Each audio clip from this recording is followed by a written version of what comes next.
wanna kick my heels up and throw my hands up and throw my head back and come on now, gonna get to see you real. Nothing you have ever experienced can prepare you for the unbridled carnage you're about to witness. Right. Super Bowl, the World Series, they don't know what pressure is. In this building, it's either kill or be killed. You make no friends in the pits and you take no prisoners. 1 minute, you're up $500,000 in soybeans, and the next, boom, your kids don't go to college and they've repossessed your Bentley. Are you with me? Yeah, we gotta kill them! The benefit of the Chicago Board of Trade is there are so many participants. If you want to buy, someone's here to sell. If you want to sell, someone's here to buy. It's this dynamic interaction of speculators and hedgers that allows for price discovery. Price discovery has historically been a key purpose of the board. The oldest and largest futures exchange in the world, the Chicago Board of Trade was founded in 1848. A group of merchants had the idea of creating a central marketplace that would resolve some pressing issues of that time. Close to the fertile farmlands of the Great Lakes, merchants faced crippling problems in managing supply and demand. At harvest time, Chicago's streets and waterways were choked with loads of grain as farmers went from merchant to merchant seeking the best price for their crops. Often, more grain was brought into the city than could be sold. Disappointed farmers were forced to abandon their crops due to the lack of adequate storage facilities. Often, as the grain spoiled, it was dumped into Lake Michigan. The Midwest was desperately ready for a better way of doing business. And by 1865, the futures contract as we know it today was the standard for trading grain. The only part of the contract not standardized was the price.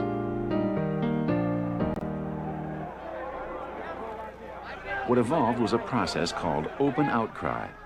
Although it may look chaotic, it is the most efficient method of determining prices. Price discovery is finding out what things are worth. It happens every time a buyer comes to an agreement with a seller. What you have is basically everyone with their input deciding whether to buy or sell, and it all funnels down into the pit.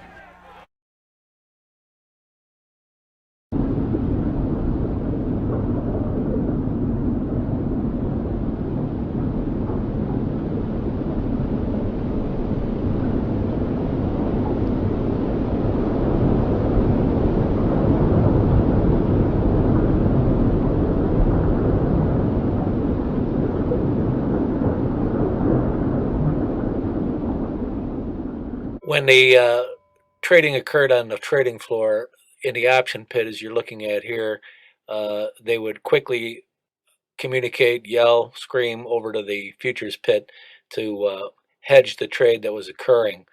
The market makers base their prices on where the underlying contract is, so it's important that they quickly execute a futures trade immediately after the option trade occurs to lay off the risk.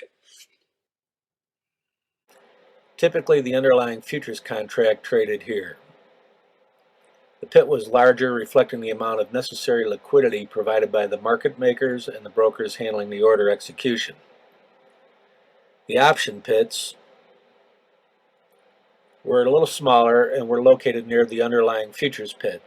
They had clear sight lines in order to facilitate fast communication and order execution. In order to replicate the price discovery dynamics developed on the trading floors and increase situational awareness, the Accutic system uses a series of dials to display price components involved when significant option trades occur.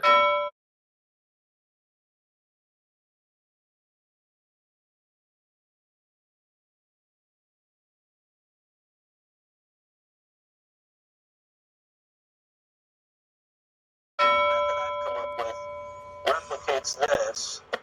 There's a clock look to it. You have basically a drum here with a moving stylus that is programmed to react to all these different prices. So again, this sets up rather nicely because this again is like maybe flying an airplane or looking at a lot of important data, and you quickly need a reference as to where am I? Am I at 12 o'clock? Am I at 3? Am I up a quarter? Am I down a quarter? So you are exactly pointing to where you are. The dials are carefully calibrated according to the contract specifications established by the exchange. The previous day's settlement for each dial is located at the 12 o'clock position. By juxtaposing the dials, the user can see clearly and quickly the value an option is trading at and the resulting volatility. In the example here, the volatility has been bid up by the fact that the futures contract is trading at up 3.5 on the day, and the put option trades with only a 1-tick loss. Tell them the good part.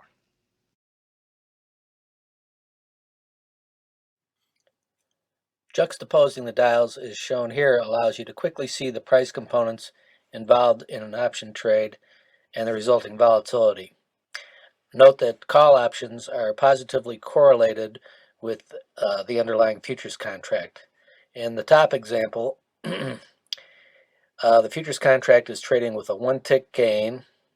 However, the call option is trading unchanged, and the result is a down tick in volatility. In the bottom example, the futures contract is trading unchanged on the day. However, the call option is trading with a 1-tick gain, and the result is an uptick in volatility. So with puts, again, if the futures are unchanged and the put is trading at a higher level, well, then volatility clearly goes up. In the example here, the futures contract is up. The put option should actually be losing some value on a upward move in the futures, but as you can see, it's trading unchanged. So unlike the call that would lose some volatility, the put actually gains.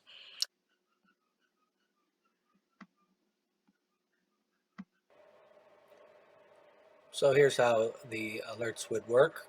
You would select an underlying security. In this case, we're looking at a March 10-year note. Chart pulls up, and then we would go over and click on the Accutic alerts. So clicking on the alerts renders drop-down boxes showing active options exercisable into the March futures contract. They are sorted by volume, so we have a Feb 28 put, most active, traded 25,000. Feb 27 puts traded 11,217. March 23 puts have traded 47.22. The March 25, 29.5 strangle traded 2,500 times. We got a Feb 28.5 straddle traded 1750. And the Feb March 129 call calendar traded 1,000 times. So in order to view this activity, you can select any one of these. We're going to start with the most active and click on that. Now we can choose to look at the trade detail on any of these alert targets. They are clickable. So we'll start at the beginning with this one and click on it. Clicking on one of the alerts, the details of the trade are shown below with the Accutic dials. So at the time of this alert, the futures contract was trading up 1 tick at 128.13. Again, the previous day's settlement is here at 12 o'clock. The 128 puts settled at 26 previous day. For this particular trade, they traded at a price of 25, which is down a tick on the day. 2,300 again traded here. Given the two inputs of where the futures and the option traded, that you can see the volatility is just off a little bit from where it's settled based on these prior day settlement prices. Tell them the good part. We'll get to that in a moment, Don. So let's take a look at this next alert. Click on that one. As you can see, the market has rallied. We're now trading up 5 on the day, correct, at 128.17. The dealer buys another 1,500. He's paying 24, so the future, or the option rather, is only down a couple of ticks, and you can see volatility now is quite a bit higher on the day. Tell them the good part. We're not ready yet. Hold on. Looking at the alert from 11:55, there is still large buying in this strike, another 7,000 trade here. The market makers are quite aware that the buyer has quite an appetite for this strike, so they keep the volatility at a high level by raising the level of their offer prices. The option trades at a price of 22 here, with the futures up 9 on the day at 128.21. Let's look at the next alert. So now we're at excuse me, 140 on the time, late in the day, kind of, and looks like the last batch is trading here, 5,000 bought. Notice that the futures haven't moved between these two levels. However, the market makers wouldn't trade it at 22 anymore. They wanted 23s. The guy paid up 453 on the vol. A lot going on here.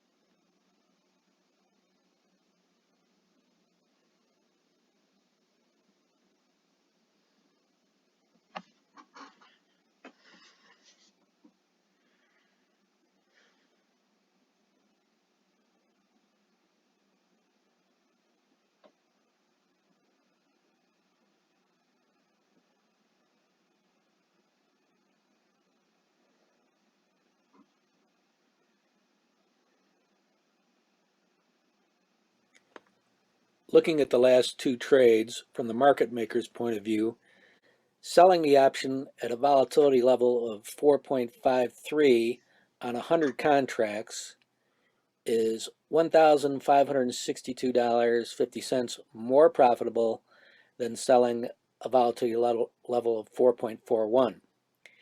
Because the futures prices have not moved, the hedges are equal. So again, the hedges are what the market maker does when he trades the option, because these have a 33 delta. For every 100 contracts, he'll sell 33 futures to offset the risk in both cases. So those prices cancel each other out, leaving the only difference as the premium received, and that difference again is $1,562.50. So let's pretend we bought early in the morning and sold that late in the day trade. So here you're buying a low vol of 409 and later selling it at 453. So the initial trade, I'm going to buy 100 of these 128 puts at a level of 25, and to hedge that, I need to buy 33 futures at the current price of 128.13. Later in the day, volatility is up to 453. I exit the trade. I sell 100 of these 128 puts at a price of 23, and I offset my hedge. I sell out the 33 that I bought at a price of 128.21. So I've got an 8-tick gain on my futures on 33 contracts. That's 8,250. My loss on the option trade on just 2 ticks comes out to 3,125. Net gain 5,125. Indeed. Being aware of the trade components and resulting level of volatility when large trades occur in the market increases your awareness of the overall trading environment. In the 2 studies where we compared the trade levels, you can see the amounts of money involved with changes in volatility. From a user's perspective, an example would be if you're bullish the market, you might want to consider selling a put option when volatility gets bid up versus buying a call at a high level of volatility, and vice versa. If you are bearish the market, rather than purchasing puts when volatility has been bid up on a given day, you might want to consider call selling. Thanks for watching, and please enjoy this bonus footage. I love it.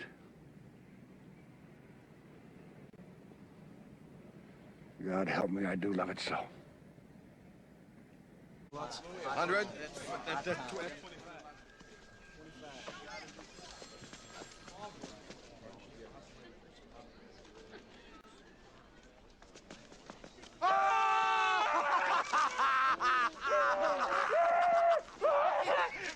Happy New Year! Winthrop. Valentine. Hey, how'd y'all make out today? How could you do this to us after everything we've done for you? Oh, see, I made Lewis a bet here. See, Lewis bet me that we couldn't both get rich and put y'all in the poorhouse at the same time. He didn't think we could do it. I won. I lost. $1. Thank you, Lewis. After you. Certainly. Margin call, gentlemen. Oh, you can't expect us to... You know the rules of the exchange, Mr. Duke. All accounts to be settled at the end of the day's trading, without exception. You know perfectly well we don't have $394 million in cash. I'm sorry, boys. Put the Duke brothers' seats on the exchange up for sale at once. Seize all assets of Duke and Duke Commodities Brokers, as well as all personal holdings of Randolph and Mortimer Duke. My God. We're ruined. This is an outrage. I demand an investigation. You can't sell our seats. A Duke has been sitting on this exchange since it was founded. We founded this exchange. It's ours. It belongs to us. My God. Mortimer, your brother's not well. We better call an ambulance. Fuck him. Now you listen to me. I want trading reopened right now. Get those brokers back in here. Turn those machines back on. Turn those machines back on. You and your Nobel Prize. You idiot. Excuse me for a moment, please.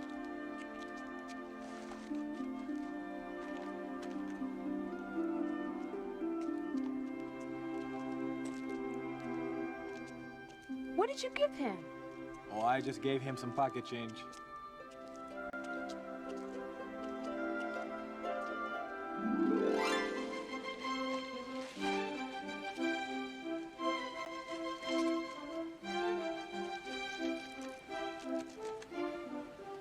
Randolph. Leave me alone, Mortimer. Randolph, Randolph! I'm still not talking to you. Look.